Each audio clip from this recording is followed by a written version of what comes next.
Hi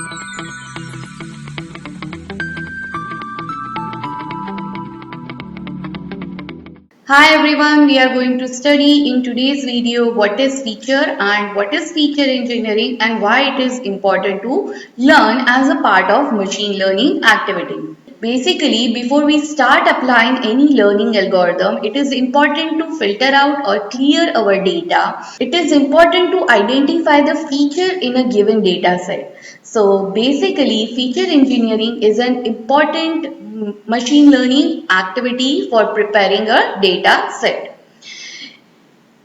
It is one of the critical activities such that data scientists, while performing machine learning, spends their most of the time for an activity called as feature engineering. Let us see how efforts of a data scientist are spent across various activities of machine learning. So basically 3% of time and efforts both are spent to build the training set. Then 19% of efforts are given to cleaning of data. Then we have 9% efforts for giving mining of data patterns. Choosing an algorithm, we have only 4% of effort. So as you can see, to build an algorithm, to train particular model and refine a particular algorithm or a model, we give overall 20% of efforts in machine learning by the data scientist. So where are the maximum efforts of data scientists go? The maximum efforts that are applied by data scientists in a field of machine learning is at the step of data pre-processing, where we do cleansing and organizing of data. Basically, cleansing and organizing of data is covered within something called as feature engineering, which is one of the critical and important step of data preparation. So basically, data scientists and machine learning practitioners spend significant amount of time in performing different feature engineering related activities.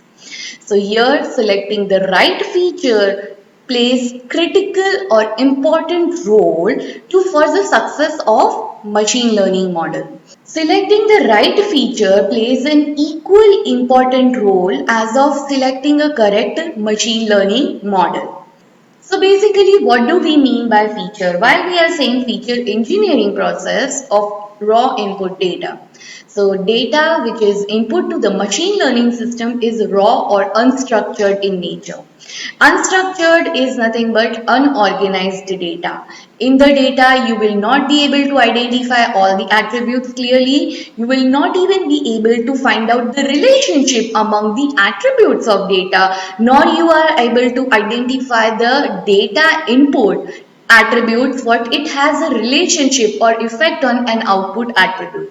So all these things are not cleared when we have an unorganized data. Now, what are the forms of raw data, unorganized data, or unstructured data? The data you can collect from social networking sites. Huge text form is an example of unorganized data. So, whatever the text that you are getting from social networking sites, along with the pictures, images, videos, we have sensor data which is being sensed from smart sensor devices. So all these data are an example of unstructured data. Now, what are the attributes of unstructured data? I would categorize what kind of data as an unstructured data. So first of all, unstructured data cannot be displayed in a form of rows and columns. That means they do not have any hierarchical relationship among them. So we cannot represent a data in a relational database system, that we say that data is unstructured.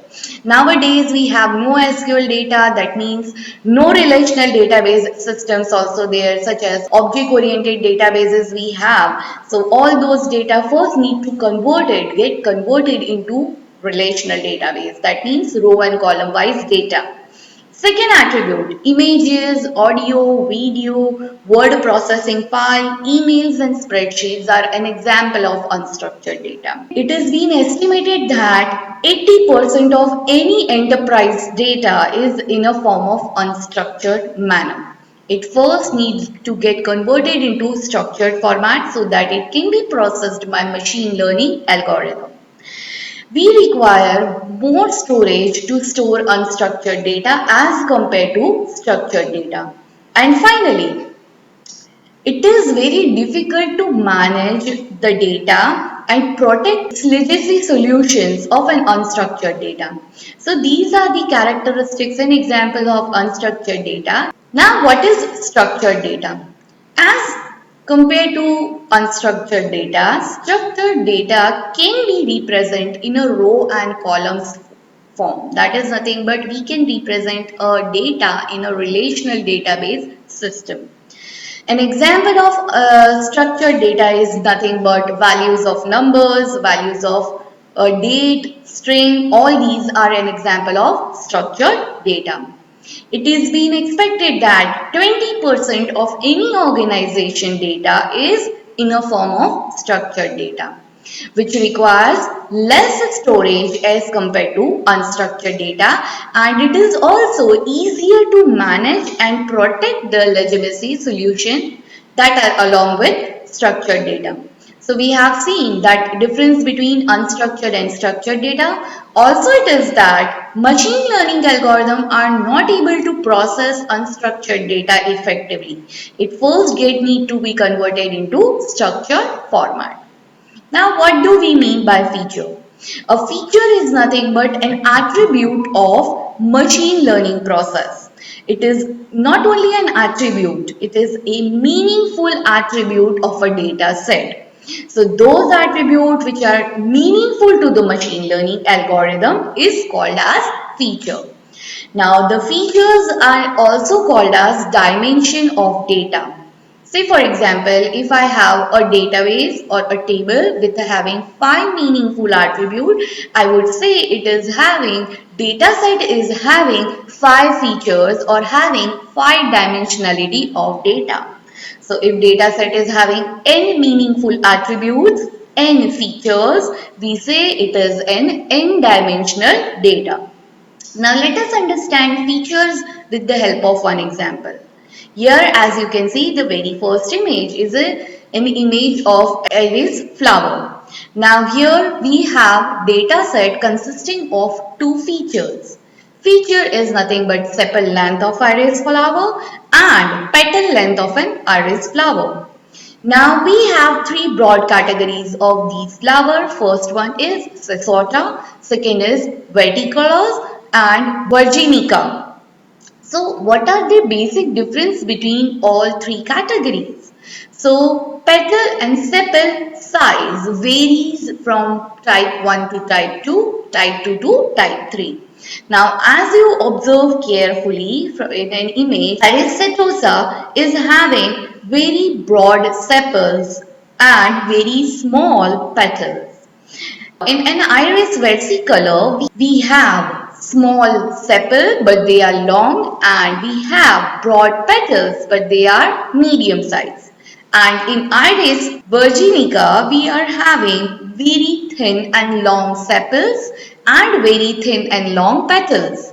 So these are the important characteristics or features which are differentiating three different categories of a one simple flower. Sepal length and sepal width are two different features of iris flower. Likewise, petal length and petal width is another two features of iris flower, based on which we can have data set containing iris three categories: setosa, versicolor and virginica. Let us understand feature engineering importance with the help of one example. Let me give you an example of watching movies. We all love watching movies, obviously to a varying degrees. If someone likes more to watch movies, another one would not like to watch movies. And also within the movies, we always have our preferred genres. Say for example, some group of people like to watch scary movies while others love to watch sci-fi or romantic genre movie. So here is a simple review of particular horror movie. There are three reviews, review 1, 2 and 3. First review says that this movie is very scary and long. Second review says it is not scary but it is slow. Third review says the movie is spooky and good. Okay, now we need to review. We want to find out the importance of a movie, whether a movie is long or short, whether it is scary or spooky, and so on. So what we can do is we cannot simply get these sentences to the machine learning model, feed to them and ask them to give us the reply or analytics of given set of reviews. But we can perform some pre-processing over the data. That means from a review, we create something called as bag of words. Bag of word is one of the popular example of text data pre-processing or text feature engineering. So we create bag of word model to represent our textual data. Now what is this bag of word? We take a term itself. Say for example, we can take unigram. Unigram means one word at a time. So basically, how many words we have? We have one word called as this, another word is movie, third word is, the fourth word is very, likewise we have scary and long, scary, slow, we have spooky, good. So we will identify all these small part that is nothing but a single word which we call as unigram bag of word. Now we create vocabulary from this given set of reviews. So we have identified 11 independent or 11 unique set of words. Now we take each of these words and we create an occurrence of a word within a given review. So we have 11 individual words. So we have 11 columns in a table and we have set of 3 reviews. That's why we have set of 3 rows. Now, wherever the particular word is appearing in particular review, we will set its value cell number to 1. Otherwise, cell value will be 0. Say for example, review 1 is this movie is scary. So we will have value 1 under review 1 and column number 1, 2, 3, 4 and 5. We also have and long. That's why we also have cell number value 1 in row 1, column number 6 and 7. We do not have any word in review 1 such as not, slow, spooky and good. That's why in row 1 we have value 0 of a cell from column number 8 to 11. Okay, and total number of words that are used in a particular review number 1 is 7. That's why we have at the end length of a word, length of set of word is 7. Similarly, we prepare its value for review 2 and review 3. So this particular set of word is called as vectorization. Now vector of review 1 will look like 111, 111, 0000. So this is kind of numerical or precisely binary kind of input which can be easily fed to machine learning model. So here only the conclusion here we get is not textual data can be fed which is unstructured in a format, but here we prepared structured data in a form of set of vectors. Also, each vector is having same length. As you can see, reviews are varying in their length. They are having very less or more number of words in given particular sentences. But while we prepare it for machine learning, we are having same number of vector length and also vector are having same set of values like set of zeros and ones, so on. Now let us look at this famous machine learning dataset of an ARIES, which is introduced by British statistician and biologist Ronald Fisher. Now this example is nothing but related to our iris flower database where we have sepal length and sepal width, petal length and petal width. And according to the values of sepal and petal and their width respectively, we decide the categories of iris flower, whether it is virginica, varicella or setosa. Dataset attributes are 5, that is nothing but name of the attributes, and out of these 5 attributes, One output variable whose value is to be get predicted or a class label is given to some attribute is called as class variable or an output feature. Then we have set of input variables which are also called as predictor variables.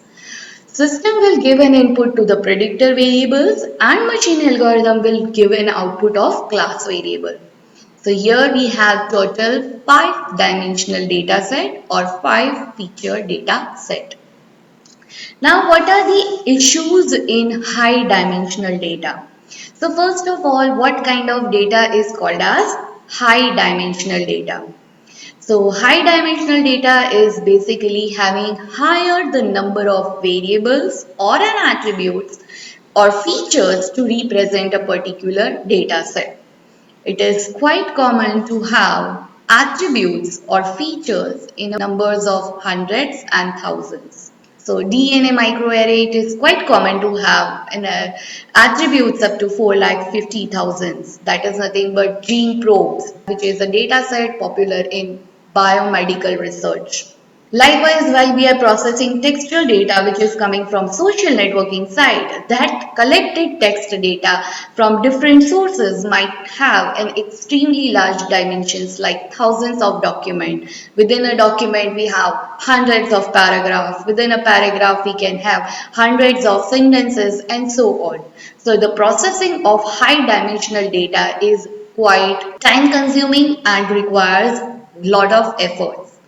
Also, not all dimensions or attributes given to machine learning algorithms are important for the processing. So, adding more and more unnecessary dimensions which are not required for processing is called as curse of dimensionality. Now, what are those issues and what are the challenges with the high dimensional data? So, it is obviously a challenging task to process all those thousands of lakhs of attributes at a given time because not all attributes are contributing to do some machine learning work. They are not contributing to algorithm for prediction of some values or for some kind of categorization or to find out some interesting pattern in data. Okay, so high dimensions require high quality computing resources. Obviously, we require high quality computing resources, we require more processing power, we require higher amount of storage of devices and so on. It also requires high amount of processing time. So it is also difficult to process high dimensional data. Now what effect these high dimension will give on our machine learning model? Whether it is supervised machine learning model or unsupervised machine learning model, it degrades the performance sharply due to unnecessary noise in data. So here important point is that some of the attributes in a data set may play a role of noise. So this noise, instead of improving the performance of machine learning model, they degrade the performance of those models. So we also need to remove them from our unnecessary attributes of data. These extreme high number of attributes makes difficult an understanding of a model. So it is quite advisable to remove this curse of dimensionality before we start machine learning or before we fit this data to the machine learning model. So what do? We do imputation. That is nothing but we do in a feature engineering, we translate a data set into set of features such a that way that they represent data set more effectively and the result will be better in learning the performance. That means they do not degrade the performance of machine learning. Also, they do not lose any information contained inside dataset. So important point that we should mark over here is that after performing feature engineering, the information which was present in dataset before feature engineering task will be the same as the information present in set of reduced dataset. So feature engineering does not remove any information contained inside data or knowledge which is present inside data, but it only reduces number of features, number of attributes by only pertaining those attributes which more contribute to machine learning algorithm. So it is an important pre-processing step of machine learning which has two elements. First element of feature engineering is feature transformation. Within feature transformation, we can either perform feature construction or feature extraction or both. Second important element is feature subset selection. So while performing feature engineering, we carry out all these three elements, that is feature transformation, feature construction, abstraction and subset selection. Now what do we mean by feature transformation? Transforming the unstructured data into a set of meaningful feature which is also structured with respect to a given problem is called as feature transformation. So we transform a given data structure from unstructured to the structured. That is feature transformation process. Now what is feature construction? Feature construction is nothing but discovering missing information about the relationship between set of features. We here create some new additional features to given data set. Now as you can see, I have told you that feature data set already is having high dimensions, and here while constructing a feature we are creating new features. So we are actually expanding our feature space. To our n dimension, we are adding new more m dimensions to the system. So now my system is having n plus m dimensional data set. While feature extraction, we create new features by combining an existing features. So we take an existing features, like I select one or two or three or more features and combine their values to represent it by only a single feature. So obviously we are having more number of features, and as a result of feature extraction we are ending up with lesser number of attribute or lesser number of feature. So here we are actually contracting our feature space. Within feature subset selection, we have set of features like F1, F2 up to Fm, which is called as full feature space, and we select only important features, only those features which contribute some information to our output variable, which will help us to predict something, whether a value or a class label. They will help us to find out the grouping or to find out the analysis within data. Only those set of features are selected, which is nothing but F1 up to F2 up to Fn, where m is less than n. So this is nothing but meaningful feature subset selection. It is also, this particular step also reduces our feature step. So only feature space is expanded while feature space is reduced or contracted while feature extraction and subset selection gets performed. In today's video, we have covered what is feature, why it is important to perform feature engineering, and what are the three main tasks of feature engineering, that is feature construction, extraction and subset selection. Thank you everyone for watching this video. This is Munira Topia signing out.